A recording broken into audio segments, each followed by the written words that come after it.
Morning, everyone, and a very good Tu Bishvat. First of all, big Chaim Arukim to Salomon.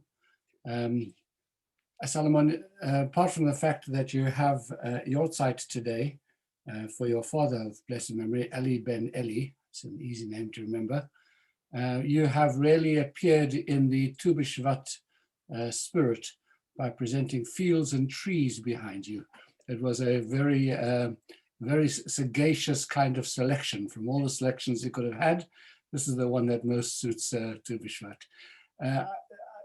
Eli told me that you will give a Devar Torah in honor of your father. A very short one. I'm sure that's good. Most of you are very busy. So in a way, it reminds me of my dad, but most of you know this Devar Torah. We cannot say Kaddish, so a quick Mishnah in his memory. This is a Mishnah which is taken from Pirkei Avot, and this is from Hillel. Hillel used to say, "Im en anili mili." If I'm not for myself, who is going to be for myself? So if you don't take things in your hands, no one will do it for you. And when I'm for myself, you actually achieve something. Ma'ani, who are you? Who am I? Basically, there's no point being arrogant or proud of anything special. You are like everyone else. And if you don't do it now, if you don't take things in your hand now, when will you do it? Stop postponing things all the time. Just do it today. Okay. So the reason I bring this up, first of all, it's a fantastic coaching lesson from Hillel, Pirkei Avot. We could use that pretty much in any company today. But also the last few words, the Im lo achshav ematai. My dad used to pronounce ematai. In Hebrew, obviously, it means when. But if you pronounce it in Moroccan Hebrew, maybe Sami will understand. You say emetei. Emetei means literally brew some tea, prepare some tea. And that reminds me of my dad, not only because he knew everything by heart, as most of you know, he knew all the parashiot by heart. He was a learner in synagogue. He used to do Dvar Torah, but also he lived most of his life in Morocco before coming to France. And he used to love having minty every single day.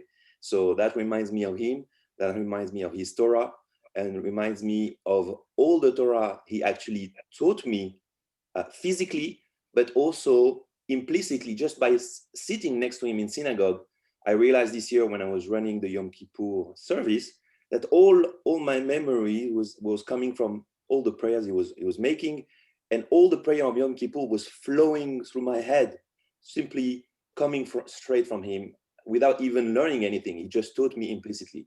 So as you say, if you are next to people who know, you simply absorb that knowledge. And that's the lesson and the memory I want to have of my late father, Zichron Livracha. Thank you very much. Fantastic. There's an expression for somebody who learned in their younger years. It's called girsa, the yankata. Yankata is the Aramaic word for a young person, and girsa is knowledge, the fluency. The fluency of young years.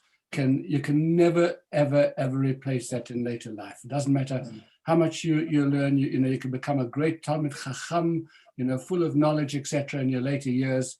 But if you've missed out on the Girsa de Yankata, there's the knowledge which comes in the young years, you can never get that level of fluency, that sense that it's actually inside you, that it's part of you, that it flows out of you, that it's spontaneous, etc. And so you are very, very blessed. I had a father who bequeathed to you as a legacy, Girsa de Yankata, which made you the fluent person that you are, with your Judaism just flowing from inside of you, absolutely natural and spontaneous and full. And it's such a blessing, such a blessing. Those of us who didn't have it are very much aware of what we missed. In Tu Bishvat terms, we would say nurturing the saplings.